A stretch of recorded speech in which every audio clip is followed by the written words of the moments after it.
Olá pessoal, tudo jóia? Eu vim hoje aqui comentar com vocês o tema 1093 do Superior Tribunal de Justiça.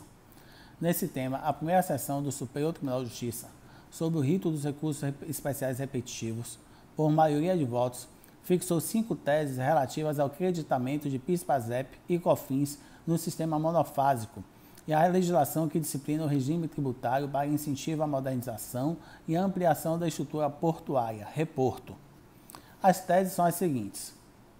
É vedada a constituição de créditos da contribuição para o PIS/PASEP e da COFINS sobre o custo de aquisição, artigo 13 do Decreto-Lei 1598 de 1977, de bens sujeitos à tributação monofásica, artigo 3º, inciso 1, a linha B, da Lei 10.637 de 2002 e da Lei 10.833 de 2003. O benefício instituído no artigo 17 da Lei 11.033 de 2004 não se restringe às empresas que se encontram inseridas no regime específico de tributação denominado reporto. O artigo 17 da Lei 11.033 de 2004 diz respeito apenas à manutenção de créditos cuja constituição não foi vedada pela legislação em vigor.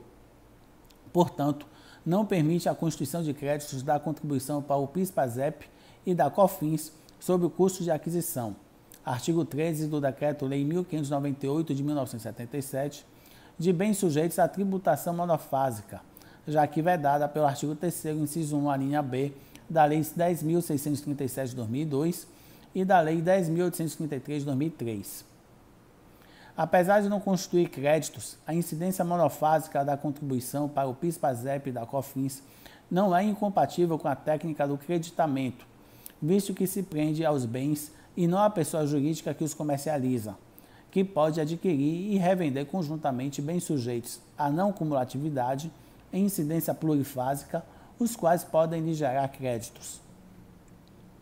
O artigo 17 da Lei 11.033 de 2004 apenas autoriza que os créditos gerados na aquisição de bens sujeitos à não cumulatividade, incidência plurifásica, não sejam estornados, sejam mantidos, quando as respectivas vendas forem efetuadas com suspensão, isenção, alíquota zero ou não incidência da contribuição para o PIS/PASEP e da COFINS, não autorizando a constituição de créditos sobre o custo de aquisição, artigo 13 do Decreto-Lei 1598 de 1977, de bens sujeitos à tributação monofásica.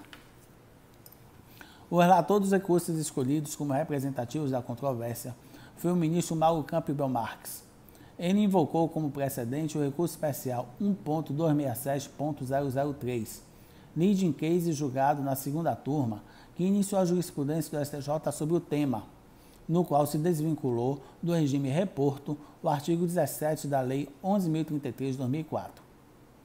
De acordo com o dispositivo, as vendas efetuadas com suspensão, isenção, alíquota zero ou não incidência da contribuição para o PIS/PASEP e da COFINS não impedem a manutenção pelo vendedor dos créditos vinculados a essas operações. Em relação à possibilidade de o artigo 17 da Lei 11.033 de 2004 permitir o creditamento das contribuições sobre o custo de aquisição de bens sujeitos à tributação monofásica, o relator destacou que esse cenário não é possível, porque, em primeiro lugar, a jurisprudência pacífica do Supremo Tribunal Federal, inclusive com repercussão geral, tema 844, no sentido de que o princípio da não cumulatividade não se aplica a situações em que não existe a dupla ou múltipla tributação.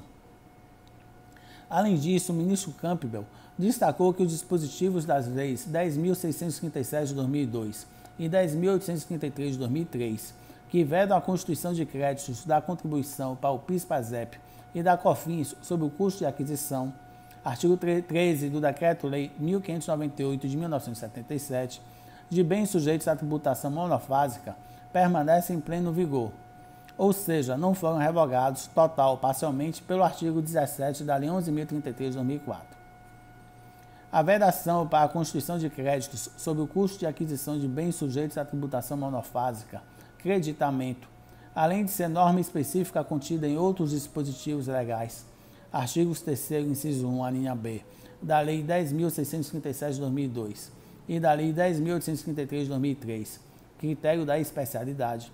foi republicada posteriormente com o advento dos artigos 4º e 5º da Lei 11.787 de 2008, critério cronológico, e foi referenciada pelo artigo 24, parágrafo 3º da Lei 11.787 de 2008, critério sistemático, enfatizou. Ainda de acordo com o relator, em todas as áreas analisadas para a definição das teses, setores farmacêuticos, de autopeças e de bebidas, a autorização para a constituição de crédito sobre o custo da aquisição de bens no regime monofásico, além de comprometer a arrecadação da cadeia, colocaria a administração tributária e o fabricante a serviço do revendedor, contrariando o artigo 37 caput da Constituição Federal, princípio da eficiência da administração pública e também o objetivo de neutralidade econômica, que é o componente principal do princípio da não cumulatividade. Em um contexto marcado pela pandemia da Covid-19, o relator destacou que as contribuições ao PIS/PASEP e à COFINS possuem destinação própria, o financiamento da Seguridade Social, e, a caso suprimidas, seriam retiradas do Sistema Único de Saúde e do Seguro-Desemprego, Lei 7.998 de 1990, o qual atende trabalhadores demitidos, inclusive durante a crise sanitária.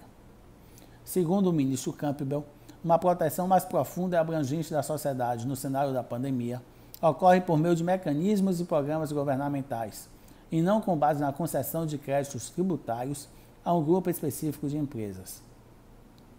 O argumento da manutenção dos empregos nas empresas integrantes dos setores atingidos